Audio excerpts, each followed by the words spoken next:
Olá galera oitentista, nesse vídeo iremos mostrar a pré-história dos videogames, mostraremos as máquinas que eram manuseadas por quem tem entre 40 e 50 anos hoje. Pode ser que o seu pai tenha brincado com o que vamos mostrar hoje, ou pode ser que você mesmo já tenha usado. Na realidade, se o seu pai não joga videogame com você e ele era criança na década de 80, hoje você vai entender porque ele não tem a mínima condição de lhe acompanhar nos games que você joga. KKKKK. Eu posso rir, mas vocês pelo menos não riam na frente dos velhos de vocês. KKKK. Solta a vinheta do canal.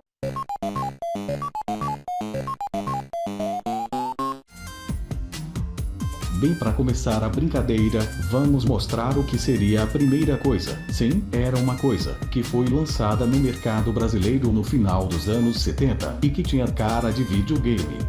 Era chamado de telejogo. Dá uma olhadinha na carinha do bicho. Sim, isso foi a primeira geringonça que permitia que duas pessoas competissem ligadas na TV, muitas delas em preto e branco nessa época, como jogo que só tinha essas duas cores. Telejogo foi um dos primeiros consoles de videogame. Consistia basicamente de traços que subiam ou desciam para rebater um quadrado, bola. O telejogo rodava três tipos de jogos: o futebol, o paredão, que era para jogar sozinho, e tênis, que era chamado de pong nos Estados Unidos. Há uma curtida no jogo, é pra matar o cara de tédio, mas é o que tinha para o momento.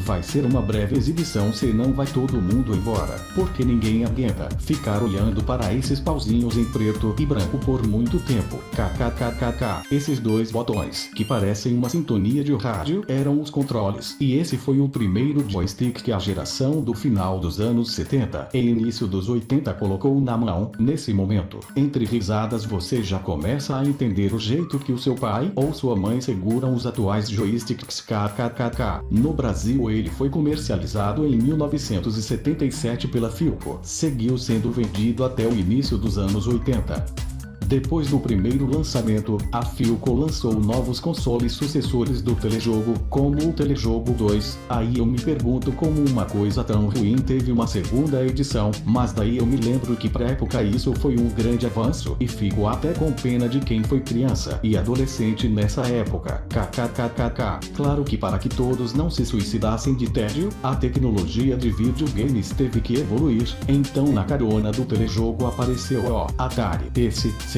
era um videogame de respeito, colorido em até 128 cores, lembrando que qualquer videogame de hoje não trabalha com menos que 16 milhões de cores. KKK. Mas enfim, era o que tinha. Veja como era o negócio. Tinha um lugar para colocar cartuchos, que era como os jogos eram vendidos. Às vezes, quando encaixava o cartucho na máquina e ligava, ele não iniciava o jogo. Então, seus pais passaram muito tempo soprando esses cartuchos, dando uma batidinha neles e limpando os contatos com a própria camisa. Pode apostar no que digo. KKKK. Existiam videolocadoras e videoclubes de jogos? Sim, o cartucho era caro pra caramba. Então, pra poder dar uma variadinha nos títulos, o jeito era recorrer a esse tipo de coisa. A vida definitivamente não era bolinho. KKKK. Vejam as capas dos cartuchos comparadas com a qualidade dos jogos. Propaganda enganosa. Não dava processo nessa época, senão vou te contar. Acho que os caras ficavam pendurados jogando, só imaginando como seria o jogo pela capa. Dá uma curtida nos jogos. Na real, eles pegaram os palitos do telejogo, coloriram e fizeram uns bonecos e naves, e era o que tinha para o momento. E mesmo assim tem gente que ficava 24 horas jogando um jogo no final de semana, porque tu locava o cartucho e precisava fazer render o jogo, tipo, chegar até a última fase ou virar o jogo. Era pra matar a coisa. A geração dos anos 80 definitivamente é composta por sobreviventes. KKKKK. Agora vem a coisa mais bacana. O controle tinha um botão. Sim, um botão somente. Geralmente era para o tiro ou pulo do jogo, e também poderia ser movido para 4 direções. As diagonais não funcionavam bem. A coisa era para os fortes, meus amigos. E tem mais. Com o tempo o controle ia perdendo sensibilidade e criava zonas mortas. KKKKK. Pra matar mesmo. KKKK. Entenderam o que acontece quando alguém na faixa dos 40 a 50 anos tenta pegar um controle de Xbox ou PlayStation hoje em dia? Pessoal, realmente, falta dedo para a pessoa poder jogar aquele FIFA com vocês. A realidade é que o jogo passa muito fora da condição dessas pessoas de assimilar o impacto de realidade dos atuais games. O legal é que em 1984, devido à Olimpíada de Los Angeles, lançaram o jogo Decathlon, que tinha entre outras modalidades de atletismo os 100 metros rasos. Esse jogo olímpico do Atari era medalha de ouro em quebrar controles porque dependia da rapidez de movimentar o controle de um lado para o outro. A velocidade com que o boneco de palito atingia no jogo era a felicidade da Atari. Tem gente que quebrava um controle por semana, era bacana. Vitória mesmo era conseguir terminar uma partida de Decathlon sem quebrar o controle do Atari. KKKKK. Dá mais uma curtida nos jogos clássicos. Vou botar só.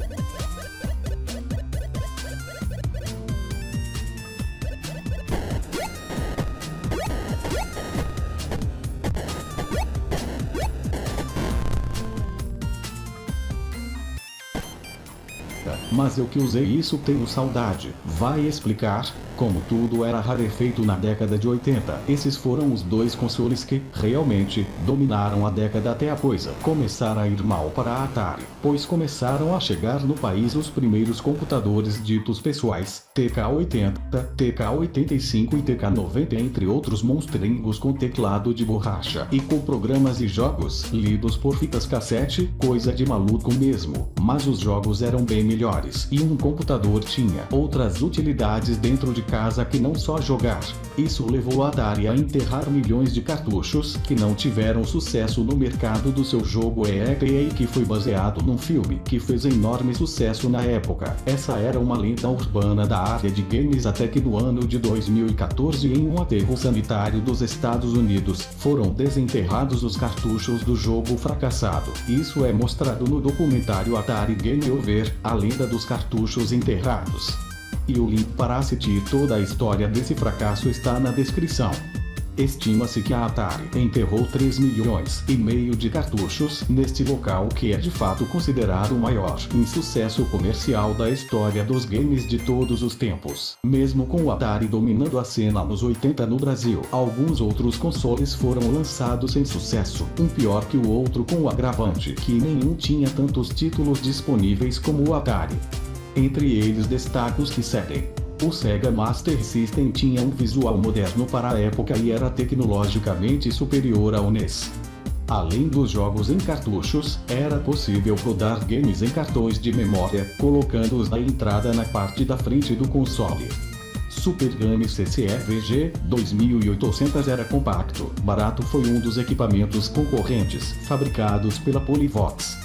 Dynavision, lançado pela Dynacon em 1983, que já era forte na venda e distribuição de cartuchos de videogames. O Dynavision primeiro era um clone não autorizado do Atari, que chegou com um forte concorrente com um design inovador e os controles anatômicos, ideais para jogar Decathlon e, claro, quebrar o controle. KKKK. O Odyssey, com um sistema que chegou ao Brasil em maio de 1983, que era produzido pela Philips e que então, na sequência, lançou o computador pessoal MSX. O destaque do Odyssey era um jogo brasileiro de Dinamina Encantada. Sim, era o Didi dos Trapalhões. Dá uma curtida no jogo, é o fim da picada ou da picareta. KKKK. Olhando esse jogo de um concorrente do Atari, dá pra entender bem, porque se você ganhasse outro videogame em um Natal da década de 80, que não fosse o próprio Atari, iria escondido chorar no quarto ou no banheiro durante a ceia. KKKK. Depois do início da década de 80, na carona dos primeiros videogames toscos que estou mostrando, surgiram os fliperamas, casas de jogos pitorescas que serão motivo de um outro programa. Quem nunca foi expulso de um fliperama porque ainda não tinha 14 anos na década de 80? Não teve infância. KKKK. Hoje levo um dos meus filhos nas lojas Megazone, ele tem 8 anos de idade, e pelo que custa ficar lá dentro, eu quase tenho vontade de informar que ele não tem 14 anos ainda, pró seguranças mandarem ele correr, mas daí lembro que estamos nos anos 2000 e poucos e desisto.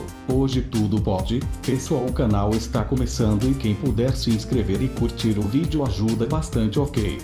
Os anos 80 foram extraordinários e criaram uma geração de sobreviventes. Vejam só o que os seus pais eram obrigados a jogar naquela época. E hoje, quando eles tentarem jogar com vocês, por favor, lembrem-se desse vídeo e não riam. Deixo nos comentários alguns links para quem quiser saber mais do assunto. Também deixo um link para baixar em um emulador do Atari com mais de 400 jogos. Quem quiser experimentar o que era ser game maníaco nos anos 80 pode baixar e aproveitar. Além disso, um link para jogar o Pong, aquele jogo do telejogo. Se alguém tiver alguma dúvida para configurar o emulador de Atari, me pergunte nos comentários, terei o maior prazer em ajudar. Sugestões de tema dentro dos anos 80 para os próximos programas também são bem-vindas nos comentários.